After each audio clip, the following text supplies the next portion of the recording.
4 τετραετίες στο Δήμο Σικιών και από τον Καλλικράτη και μετά η 5η τετραετία στο Δήμο Νεάπολης Σικιών. Οι δήμαρχοι από όλη την Κεντρική Μακεδονία με τίμησαν με την απόφασή τους ομόφωνα και με εξέλεξαν στη θέση του Προέδρου της Περιφερειακής Ένωσης Δήμων Κεντρικής Μακεδονίας στο Διοικητικό Συμβούλιο της οποίας Περιφερειακής Ένωσης τιμά με τη συμμετοχή του ο δήμαρχός σας, ο φίλος μου και συνάδελφος ο Τάσος. Όταν ο Τάσος πριν από λίγες μέρες με πήρε στο τηλέφωνο και μου είπε αν θέλω και αν έχω χρόνο και αν μπορώ να έρθω να τον προλογίσω, εξαιτίας και των δικών μου πολλών υποχρεώσεων κάθε εβδομάδα 2 μέρες στην Αθήνα για τις υποθέσεις της αυτοδιοίκησης και από εκεί και μετά και στον προεκλογικό αγώνα αλλά και στους άλλους δήμους της Θεσσαλονίκης, του είπα Τάσο, αξίζεις και δικαιούσε όσες υποχρεώσεις και να έχω να τις αφήσω στην άκρη για να έρθω να σε προλογίσω. Δεν το λέω για να τον κολακεύσω.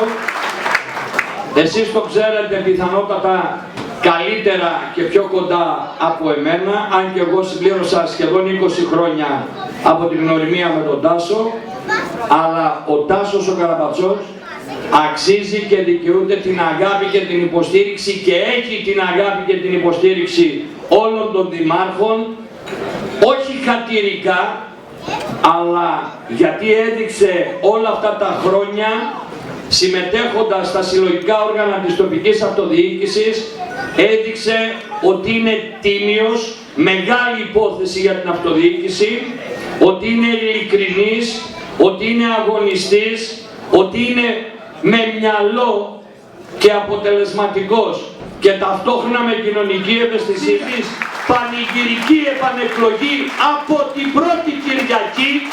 Και γιατί το λέω αυτό?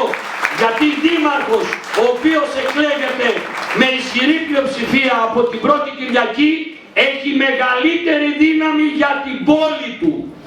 Έχει μεγαλύτερη δύναμη για το Δήμο του να διεκδικεί, να αγωνίζεται και να πετυχαίνει περισσότερα πράγματα για τον τόπο του.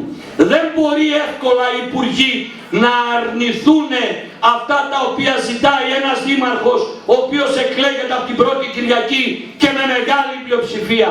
Κέρδος λοιπόν δικό σας, κέρδος της νάου σας και των πολιτών και της νεολαίας και των μεγαλύτερων είναι να εκλέξετε τον Τάσο με μεγάλη πλειοψηφία από την πρώτη Κυριακή για να μπορεί να πετυχαίνει όλα όσα αξίζετε και δικαιούστε. Να είστε καλά, καλή επιτυχία αγαπημένε μου Τάσο. Εγώ πιστεύω ότι ο λαός της νάου σας είναι έξυπνος λαός, ξέρει τι θέλει και αυτό που θέλει είναι Τάσος Καραπατσός.